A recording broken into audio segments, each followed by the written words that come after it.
big themes when it comes to general personal finance has been the expansion of the Canada Pension Plan. There are so much to it, and I can tell you there should be a lot more discussion about it.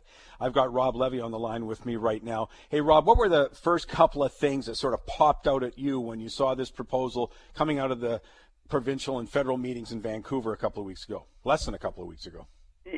First off, Mike, the first thing that really popped out to me is we've seen changes to the Canada Pension Plan in the past. We saw it in the 90s and we saw it in the 60s, but there's a seismic difference here. In the past, it was changes to adjust the premium because generations and demographics are changing, so what are we going to get out of the plan? But, number one here is we are making the Canada Pension Plan bigger. So it's not just we're adjusting for demographics this time around. We are actually making a bigger pension saving plan for all Canadian workers, and that's the shocker. That's the key difference to this announcement here.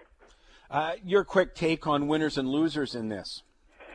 Quick take on I've got a big list, by the way. I'm sure you do. I mean, it's going to be interesting to watch it play out because we don't see these changes go into effect until 2019, but it's very important because this is an increased burden on Canadian businesses. It's essentially a payroll tax as they match employee benefits now up to $82,000 is the new threshold. So it's an increased burden on businesses that are struggling to find growth in the economic world that we live in today. And then for workers, I mean, whether they like it or not, this was the government that they voted for, and this was a platform they ran on enhancing the CPP, but more of your paychecks are going to start going towards the Canada Pension Plan. So it means a smaller paycheck in that regard as well.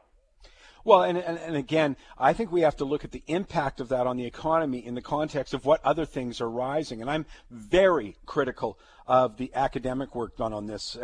We have some very good economists in this country. They are failing in this regard. And that is, they study and they go, okay, well, what will be the impact on employment? Well, they have to take that into account, including property tax increases. If you're in Alberta, you've got some carbon tax increases because it's not revenue neutral. You've got, the list is long. It could be a fee, could be licensing, could be an MSP premium, could be property purchase taxes. The list is really a long one. So this is where I think that our economic establishment has gone so very wrong. They don't take the entire pie of what's happened to us and say, okay, what's going to be the impact? But you're right on businesses. I'll tell you who's a real loser here is anyone who's self-employed.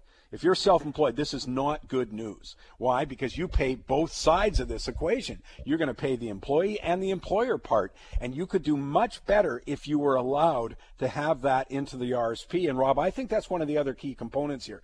They're not just saying we're going to force you to save more. You're going to be forced to do it in our vehicle, which I think leaves a lot of people far worse off than if they, again, let's say you are, I certainly have a problem if you're forced to, but let's say you're forcing people to set aside the same percentages, but you were allowed it in your own savings vehicle, most people would be far better off.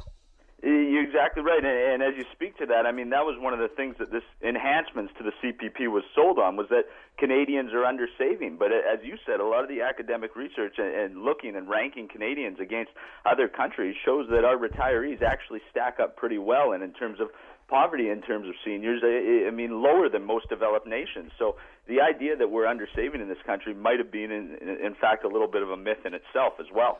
That's a great point because it's not one size fits all. There's lots of people who need no help. There's lots of people, you're broadcasting from the Vancouver area where we've made multimillionaires just by owning the real estate. They do not need any more help. They do not need forced savings. So again, the one size fits all is going to prove to be, to alienate several people who just say, hey, we don't need it. And you're right. The stats point out that our wealthiest generation are older people.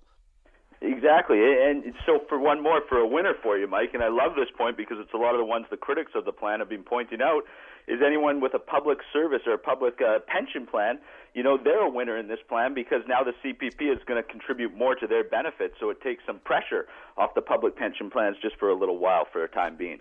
A great point, which we know, we go to the C.D. Howe Institute. That's the think tank that our finance minister, Bill Morneau, used to be at. So it's not like these are strange numbers, but we have a $444 billion shortfall in public sector unfunded liabilities for their pensions. Well, as you say, Rob, hey, this is another way of getting us to help out there, and contribute even more to that.